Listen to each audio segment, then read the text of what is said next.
জেলায় জেলায় সংকট সমস্যা তা থেকে উত্তরণের চ্যালেঞ্জ আর সম্ভাবনার কথা তুলে ধরতে চলছে ডিবিসি এক্সপ্রেস। বিশেষ এই আয়োজনে মতামত থাকছে তৃণমূল থেকে শুরু করে নীতি নির্ধারকদের। আজ সারাদিন ডিবিসি এক্সপ্রেস ছিল উত্তরের জনপদ কুড়িগ্রামে।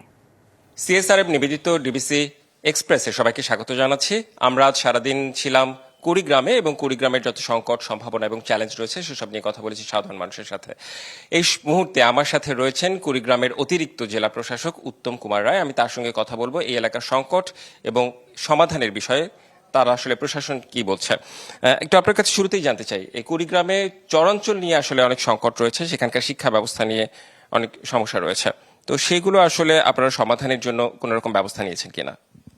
ধন্যবাদ। আমাদের কুড়িগ্রামের 9টি উপজেলার প্রত্যেকটা উপজেলাতেই কম বেশি চর আছে এবং 16টি নদীর অববাহিকায় এই চরগুলো অবস্থিত। 4 শতাধিক চর, এখানে প্রায় 6 লক্ষাধিক লোকের বসবাস আছে। আমাদের এখানে জীবনযাত্রার মান উন্নয়নের জন্য আমাদের জেলা প্রশাসক জনাব নুসরাত সুলতানা স্যার বিশেষভাবে চরের যে অধিবাসী আছে তাদের জীবনমান উন্নয়নের জন্য কাজ করে যাচ্ছে। সেক্ষেত্রে শিক্ষার বিষয়টি যদি আমি বলি, শিক্ষার ক্ষেত্রে আমাদের যে সব চরেই প্রাইমারি স্কুল নেই বা হাই স্কুলও নেই।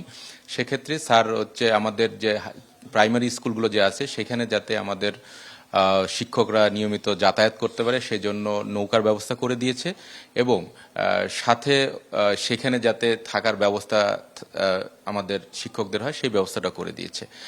এক্ষেত্রে আমাদের যে প্রধান যে বাধা আমাদের যাতায়াত ব্যবস্থাটা, সেই নৌকার ব্যবস্থা স্যার অলরেডি 3-4টা উপজেলায় করে দিয়েছে। মানে শিক্ষাক্ষেত্রে বেশ কিছু উদ্যোগ আপনারা নিয়েছেন। কর্মসংস্থানের কথা যদি বলি, কর্মসংস্থান একটা বড় অংশ ওই এলাকায় থাকে, মানে মানুষ, তাদের কর্মসংস্থানের বিষয় কি কোনো রকম আপনাদের ব্যবস্থা রয়েছে কিনা?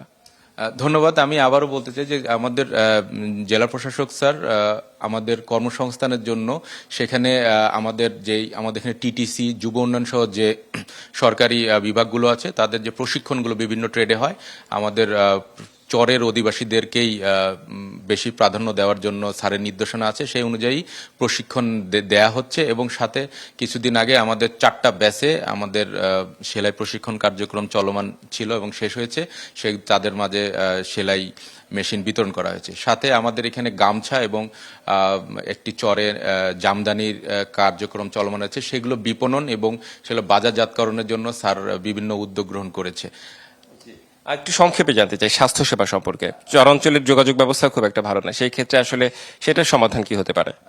ধন্যবাদ। আপনি জানেন যে আমাদের 4 শতাধিক চরে অধিকাংশই চরে আমাদের অনেক লোকজন বসবাস করে। বিশেষ করে মধ্যরাতে বা যে কোনো সময় সংকটপূর্ণ মুহূর্তে যাতায়াতের বিষয়টা একটি চ্যালেঞ্জ।